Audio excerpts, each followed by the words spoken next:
Hello everyone, my name is Siavash Khodadadeh. I'm presenting our paper for WACV 2022.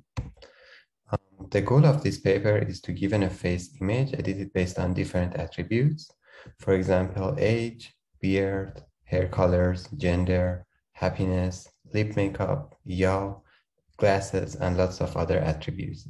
And this has been a long-standing goal in computer graphics. And now GANs generate photorealistic images like ProGAN and StyleGAN too. So one way to achieve this is by conditional GANs, like turning CycleGAN to go between happy and sad, or StarGAN. Or we can edit the latent vector approaches like interface GAN, style space, style flow, and GAN space. Our method is also based on editing the latent vector. We call our method latent to latent, and the idea is to train a mapper that takes the initial latent vector and target attributes as input and outputs a new latent vector, such that the generated image has the same identity as the original image, but has the target attributes that we wanted. So let's look at different components of our model. We have the original image, we have the original attributes, and we have the latent vector corresponding to the image. So we randomly sample an attribute and change its value.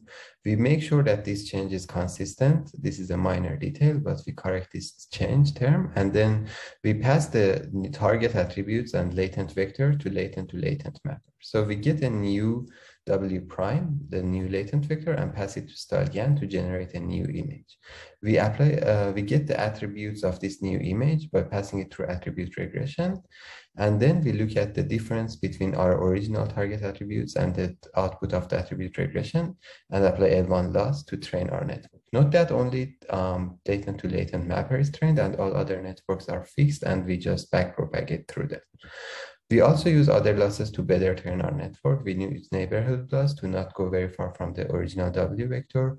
We use identity loss. If we do not change anything, we should end up with the same vector. We use cycle loss. If we add beard and then remove beard, we should end up with the same latent vector.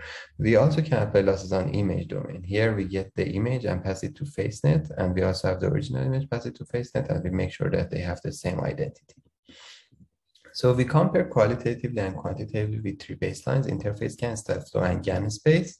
We also do ablation studies on losses and the architecture of our network.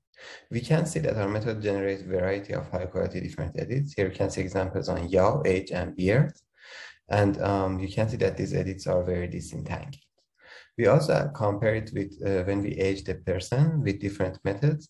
We can see that gender does not change when we change age compared to interface GAN style flow, and hair color does not change compared to GAN space. We also, when we remove or add beard, we can see that gender does not change with our method. We also do quantitative experiments. We report FID, KID, and inception score. We see that our method achieves a better results on FID and KID, and all approaches have very good inception score. We also ask this question: how well does our approach maintain identity? We extract empty CNN features from all images and edited images and take the cosine distance between original and edited image. We see on 5 out of 8 target attributes our approach outperforms other approaches. So in conclusion, we propose a framework for editing face attributes based on training a mapper to directly generate a new latent vector. This is suitable for real-time editing, and we leverage different losses to train our model. We evaluate our model qualitatively and quantitatively and show it outperforms other baselines and generates better disentangled edits. Please look at our paper and supplemental material for more experimental validation, ablation studies, user studies, and more qualitative results. A demo video is also in the paper. Thank you for listening.